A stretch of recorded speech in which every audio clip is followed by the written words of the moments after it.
Every morning, before the bugle call echoed across the perfectly trimmed lawns of Blackridge Military Academy, the man was already there.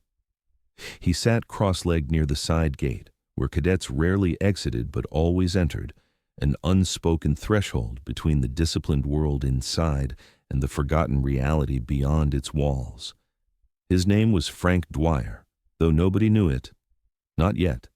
To the students, he was just that man. The one with the tattered navy coat and wool watch cap. He was always clean-shaven, always quiet, always there. He never begged. He never asked for food. He never made eye contact. He would simply sit, legs crossed like a statue, facing the academy gate. Sometimes he scribbled in a small notebook. Other times he stared at nothing for hours. A few freshmen called him Old Ghost. Others ignored him completely, uneasy at his presence.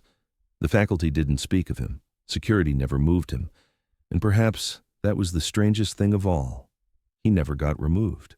Cadet First Class, Jordan Holland, noticed him on her first day. While the others laughed, joked, or cast dismissive glances, she paused, just for a second. There was something off about him, not pitiful, not threatening, just intentional, like he was waiting. She didn't say anything at first. It wasn't her place. Blackridge prided itself on structure and rules, not speculation. Still, every morning, she found herself scanning for him through the crowd of cadets. He was always there. Same posture, same silence, until one rainy Tuesday. Jordan had forgotten her cap and ducked under the academy's side canopy, trying to avoid the downpour. That's when she glanced down at Frank. His cap had slipped sideways as he leaned forward to scribble something into his notebook, and pinned inside, tucked beneath the inner lining, something gleamed. It was a medal, not just any medal. Jordan had spent 3 summers interning at a veterans archive. She knew what she was looking at. A silver star, awarded for gallantry in action. She didn't say anything, just stepped away. But everything changed after that. That evening, Jordan looked up records. Frank Dwyer yielded nothing. She tried local homeless shelter rosters. No matches, VA records, not a city hospital logs. Negative. Whoever he was, he'd vanished from the system. But the next morning, she brought a coffee and set it beside him silently. He didn't look up. Didn't thank her. Yet the next day, he was sitting a little straighter. Rumors spread. Did you see Holland gave him coffee? I heard he was in the military. Yeah, right, he's just another bum. But not everyone laughed. Cadet Jonah Reyes, son of a Navy chief, began paying attention. He noticed Frank never looked anyone in the eye, but always watched the flag when it was raised, every single time. That's not a bum, Reyes whispered one morning. That's a soldier. Frank wasn't there on Monday. For the first time in 2 years, the gate was empty. The space felt hollow. By second period, whispers had turned to worry. Holland checked the nearby park. Reyes checked the alley. The dean refused to discuss it. But the next morning, Frank was back. A long scrape down the side of his face, but otherwise unchanged. Jordan didn't ask what happened. She just sat beside him for 5 minutes, neither of them speaking. Before she left, he muttered, "Thank you." His voice was dry, almost unused. She nodded and left. It was Reyes who crossed the line. Late one night, after curfew, he climbed the gate and approached Frank's sleeping spot. It was raining. He found Frank curled up under a tarp beside the fence, clutching a canvas bag.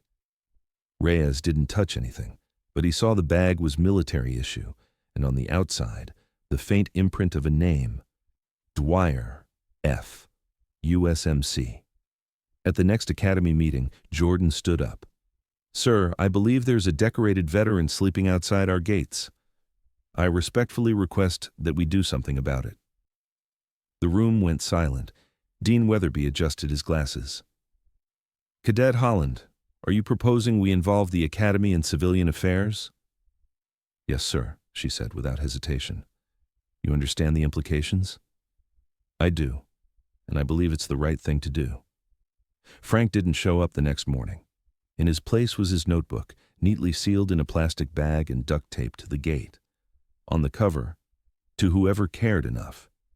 Inside, there were dates, names, locations, stories of men who never came home, coordinates of places never mapped, sketches of brothers in arms, a pressed photo of 5 young soldiers, one of whom wore Frank's unmistakable smile. At the bottom of the final page, "I wasn't meant to be remembered, but thank you for seeing me." FD. A week later, Blackridge held its first non-mandatory all-school assembly.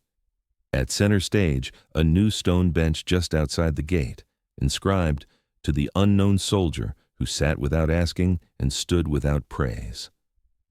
Next to it, a small bronze plaque. It bore no name, only a single sentence: "Your watch is over."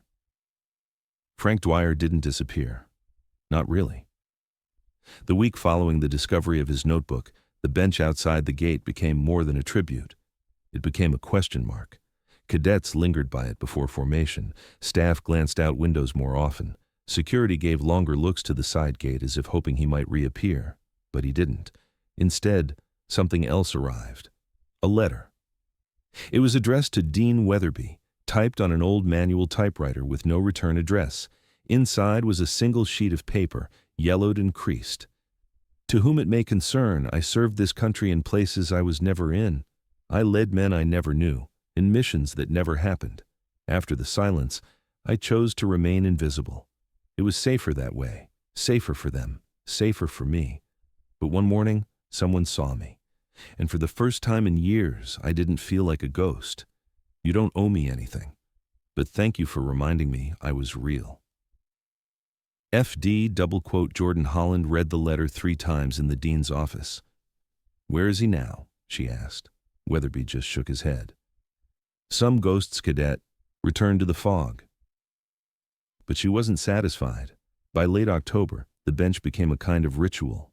Cadets began leaving tokens: a folded flag patch, a pair of boots polished to regulation standard, a cadet's handwritten note that simply read, "Semper Fi." Reyes began organizing informal night watches at the bench. Not official, just cadets taking turns sitting there, reading from Frank's notebook. They called it Silent Watch. The movement spread. One morning, a van pulled up. It bore no markings. 2 men stepped out, not young but not old. Clean posture, quiet steps. They stood by the bench for 10 minutes without speaking. Then one of them left a folded handkerchief on the seat, dark green, embroidered with 3 initials, FJD, and walked away. Holland and Reyes chased them halfway down the block. "Did you know him?" Reyes asked. The man looked at him. "We served together. He saved my life." "Where is he now?" The man hesitated. "Somewhere he finally chose. That's all I can tell you." A month passed. Then, on Veterans Day, the Academy made a surprising announcement. For the first time in its history, Blackridge would host a memorial not for an alumnus, but for an honorary guardian of the Academy. Frank's story had spread. A journalist from the military press had picked up on it after overhearing a cadet speaking about the bench. Within days, articles circulated under titles like "The Ghost of Blackridge Gate" and "The Forgotten Hero They Almost Missed." Cadets contributed to the service. Reyes wrote a speech. Holland coordinated the honor guard. Faculty reluctantly gave their blessing, watching with crossed arms but open minds. It was the most attended event in Academy history. During the memorial, they played a recording, the only known audio of Frank's voice, clipped from a short video Holland had taken months prior when he'd first said, "Thank you." When the video played, the entire crowd was silent. It was followed by a 21-bell salute, not with rifles, but the Academy's ceremonial tower bell, 1 chime for each year of Frank's known service. Then, the dean stepped forward. He cleared his throat. "We teach duty, honor, and silence. But sometimes silence is not enough. Sometimes you must speak for those who never asked to be heard. Today, we honor one such man, not for his medals, not for his missions, but because he reminded us what it means to simply show up, every day, rain or shine, without asking for anything." He gestured to the bench. "And so, we leave this place open for whoever may need to sit." That evening, as the crowd dispersed and the flags were lowered, Holland remained behind. She sat on the bench, the air cool, the sky a deep purple. She opened the notebook again. Tucked between the last pages, previously unnoticed, was a folded photo, a black and white shot of Frank in uniform, surrounded by men in camouflage, all young, all grinning. On the back was a simple note: "To the next watch, never stop looking." She smiled, tears on her cheeks. 2 years later, the Academy erected a statue next to the bench. It wasn't grand. It wasn't posed with heroism. It showed a man sitting cross-legged, arms resting on his knees, watching the gate. They called it the Watchman. Tour guides mentioned him with reverence. New cadets were told of the homeless man who was anything but. The tradition of the silent watch lived on, past year to year, and every Sunday morning, just as the sun rose behind the hills, someone, faculty, student, stranger, would place a single black coffee by the bench, never touched, but always respected.